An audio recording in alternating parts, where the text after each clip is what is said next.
Boeing সিরিজের সর্বাধুনিক প্রযুক্তির নতুন উড়োজাহাজ বোয়িং 787 ড্রিমলাইনার দিয়ে ঘুরে দাঁড়ানোর চেষ্টা করছে বিমান বাংলাদেশ এয়ারলাইন্স।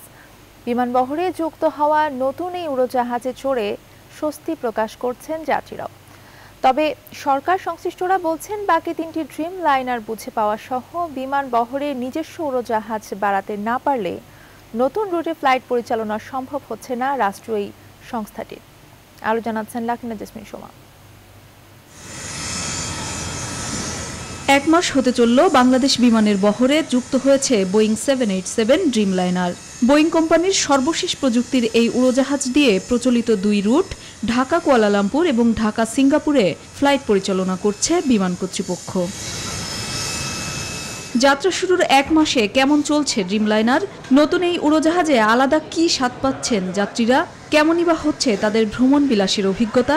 তা জানতেই বিশেষ অনুমতি নিয়ে হযরত শাহজালাল আন্তর্জাতিক বিমানবন্দরে নিউজ 24। বিকালে নির্ধারিত সময়ের আগেই রানওয়ে ছই সিঙ্গাপুর থেকে যাত্রী নিয়ে আসা জ্বালানি সাশ্রয়ী ড্রিমলাইনার। যাত্রীদের চোখে মুখে খানিকটা স্বস্তি। ড্রিমলাইনারে ভ্রমণের অভিজ্ঞতা নিয়ে তাই অনেকে স্বেচ্ছায় কথা বললেন ক্যামেরার সামনে। very comfortable modern aircraft, latest technology. Seat অনেক ভালো, আগের চেয়ে উন্নত মানের। স্মুথ ল্যান্ডিং, সবকিছু স্মুথ। আমি এর আগেও বিমানেই গেছি, সেগুলো থেকে বেটার। কেউ কেউ বলছেন বাংলাদেশ বিমানের ভাবমূর্তি ফিরিয়ে আনতে ভূমিকা রাখছে ড্রিমলাইনার। বাংলাদেশ বিমানে বেশ ভালোই তো লাগলো ভ্রমণ করে। 737 এর থেকে মাস্ট বেটার। সার্ভিসটা আগের চেয়ে অনেক ইমপ্রুভ হয়েছে। হসপিটালিটি সব দিক দিয়ে ওদের পারফরমেন্স, ওরা যেভাবে ট্রিট করে। তবে যাত্রীদের এই ইতিবাচক সাড়াও শতভাগ সন্তুষ্ট করতে পারছে না সরকার সংশ্লিষ্টদের। তাদের মতে নতুন রুটে ফ্লাইট পরিচালনার জন্য বিমানবহরে নিজস্ব উড়োজাহাজ বাড়ানো অপরিহার্য। ড্রিমলাইনার আনার কারণে যে আমরা যে আন্তর্জাতিক রুট যে আমরা বৃদ্ধি করতে পারবে তা কিন্তু নয়। নিজস্ব যদি বিমান জাহাজ উড়োজাহাজ যদি না থাকে তাহলে কিন্তু খুবই সমস্যা। আমরা নিজস্ব বিমান আনছি, ভাড়াগুলোকে আমরা রিপ্লেস করছি।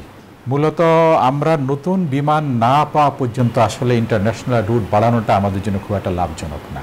আমরা আশা করছি আগামী বছর নাগাদ সিভিল এভিয়েশন অথরিটি ক্যাটাগরি 1 এ উন্নতি হলে আমরা সরাসরি ঢাকা থেকে নিউ ইয়র্ক ফ্লাইট পরিচালনা করতে পারবো ড্রিমলাইনার দিয়ে। এবং পাশাপাশি আমরা আরও যে গন্তব্যগুলো আছে টরন্টো, সিডনি এবং টোকিওর মতো দূরবর্তী গন্তব্যগুলো আমরা ড্রিমলাইনারে পরিচালনা করবো ইনশাল্লাহ।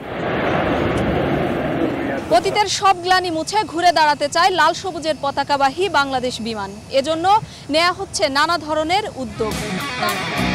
আকাশবিনার পর আগামী নভেম্বরে হংসবলাকা এবং পরের বছর গাংচিল ও রাজহংস নাম নিয়ে মোট 3টি নতুন ড্রিমলাইনার যুক্ত হবে বিমানবহরে। লাকমিনা জেসমিন সোমা, নিউজ 24, ঢাকা।